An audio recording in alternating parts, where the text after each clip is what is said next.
Welcome to my channel.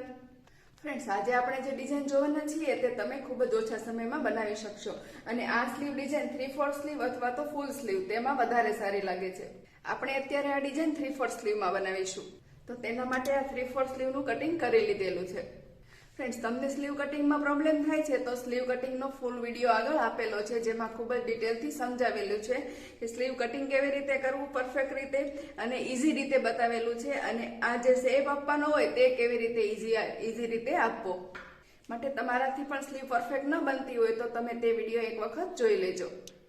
આ slew cutting કરેલી છે અને આ જે 3 એક્સ્ટ્રા પીસ કટિંગ કર્યા છે તેનો ઉપયોગ ક્યાં અને કેવી રીતે કરવાનો તે આપણે આગળ જોઈશું। આ સ્લીવને આપણે શર્ટ કુર્તીમાં લગાવવાની છે, માટે જેન્ટ્સના શર્ટમાં જે રીતે સ્લીવ બનાવવામાં આવે એ જ રીતે આપણે આજે સ્લીવ બનાવીશું। અને આ સ્લીવ ડિઝાઇન ખૂબ જ ઇઝી અને ઝડપથી બની જાય તે રીતે બતાવેલું છે, માટે પૂરો વિડીયો સ્કીપ કર્યા વિના જોજો, જેથી તમે પણ આ રીતે ઝડપી રીતે સ્લીવ બનાવી શકો। આપણે સ્લીવની તૈયાર લેન્થ 16.5 રાખવાની છે। અત્યારે આ જે સ્લીવ કટિંગ કરી છે તે 2 ઇંચ માઇનસ કરી અને પછી કટિંગ કરેલી છે।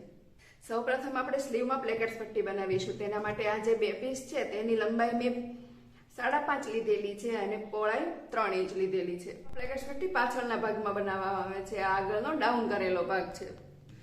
પાછળના ભાગમાં પ્લેકેટ્સ પટ્ટીનું માર્કિંગ કરવા માટે આ જે ફોલ્ડ કરેલી સ્લીવ છે તેનું સેન્ટર લેવાનું અને ત્યાંથી 3.5 ઇંચ ઉપર એક માર્કિંગ કરીશું। હવે સ્લીવને ઓપન કરી આ 3.5 ઇંચ માર્કિંગ કર્યું છે અને તેની આજુબાજુમાં હાફ ઇંચ કરતાં થોડું ઓછું રાખી અને બીજા 2 માર્કિંગ કર્યા છે। હવે અત્યારે આપણે અહીંયા આ જે પીસ કટિંગ કર્યા હતા તે રાખી અને સિલાઈ લગાવીશું। અહીંયાથી આવી રીતે રાખી બંને સાઈડ અને અહીંયાથી શરૂ કરી અને જ્યાં 3.5 ઇંચનું માર્કિંગ છે ત્યાં સુધી આવી રીતે સિલાઈ લગાવીશું। સિલાઈ અહીંયાથી શરૂ કરી અહીંયાથી જે શેપ ડ્રો કર્યો છે એ જ રીતે સિલાઈ લગાવી લેશું। હવે આ પ્રમાણે સિલાઈ લગાવી લીધા પછી અહીંયા સેન્ટરથી કટ લગાવી લેશું। સેન્ટરથી કટ કરી અહીંયા બંને સાઈડ આવી રીતે ક્રોસ કટ કરવાનું છે। હવે આટલું થઈ ગયા પછી આને ડબલ ફોલ્ડ કરી લેવાનું છે। આ જે સિલાઈ છે તેને અંદર લઈ લેવાની આવી રીતે અને એક વખત ફોલ્ડ કરી અને આવી રીતે ફરી વખત ફોલ્ડ કરી અને જ્યાં સુધી આપણે ફોલ્ડ કરી અને આ જે કટ લગાવ્યો છે ત્યાં સુધી સિલાઈ લગાવવાની છે। આવી રીતે ફોલ્ડ કરતું જવાનું અને અહીંયા સુધી સિલાઈ લગાવીશું। તમને ડાયરેક્ટ ફાવે તો આ રીતે ડાયરેક્ટ પણ કરી શકો છો। આ રીતે બંને સાઈડ રેડી કરી લીધા પછી આ સાઈડનો જે પાર્ટ છે પટ્ટી છે તેને આવી રીતે નીચે જવા દેશું અને ઉપરની છે તેને અહીંયા આવી રીતે ગોઠવી અને પહેલા પિન કરી લઈશું। આવી રીતે પિન કરી અને જે ઉપરનું એક્સ્ટ્રા કાપડ છે તેને આપણે જે રીતે કુર્તાની પ્લેકેટ્સ પટ્ટીમાં તાવીજ બનાવી છે આવી રીતે પોઈન્ટ બનાવી અને અહીંયા રાખી અને પૂરામાં સિલાઈ લગાવી લઈશું। હવે આ પ્લેકેટ્સ પટ્ટી રેડી થઈ ગઈ છે। પ્લેકેટ્સમાં આવી રીતે સ્ક્વેર શેપમાં પણ સિલાઈ લગાવી શકાય।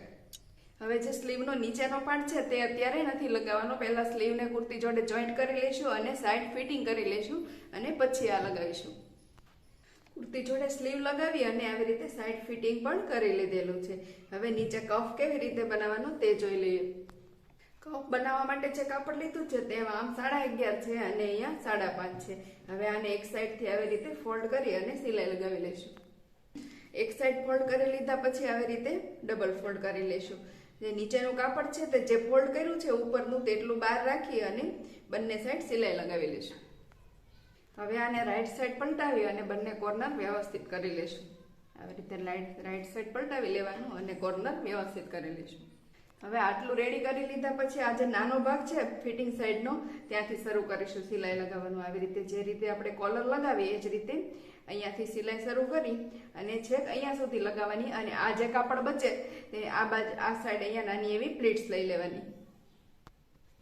હવે આવી રીતે કફ જોઈન્ટ કરી લીધા પછી આ જે સિલાઈ છે તેને અંદર લેતું જવાનું અને અહીંયા ઉપરથી આવી રીતે ફિનિશિંગની સિલાઈ લગાવી લઈશું। આવી રીતે વ્યવસ્થિત સિલાઈ લગાવી અને કફ રેડી કરી લેવાનું। અહીંયા તમે જોઈ શકો છો મેં 3 સ્પ્લિટ્સ લીધી છે, અહીંયા એક મોટી પણ લઈ શકાય। હવે આટલું થઈ ગયા પછી અહીંયા એક દાંતીનું માર્જિન છોડી અને બધી સાઈડ સિલાઈ લગાવી લઈશું। તો તમે જોઈ શકો છો કેટલી સરસ અને ફિનિશિંગ સાથે કફ સ્લીવ રેડી થઈ છે। હવે અહીંયા જે ઓપન સાઈડ છે ત્યાં અહીંયા ગાજ અને બટન કરાવી લેવાના, જે પહેર્યા પછી તેનો લુક ખૂબ જ સરસ આવે છે। તો ફ્રેન્ડ્સ, તમને આ સ્લીવ ડિઝાઇન કેવી લાગી તે મને કમેન્ટ કરો અને જો બનાવવાની રીત ઇઝી લાગી હોય તો વિડીયોને લાઇક, શેર અને સબસ્ક્રાઇબ કરવાનું ભૂલતા નહીં। તો આવા જ નવા વિડીયોમાં ફરી મળીશું। Thank you.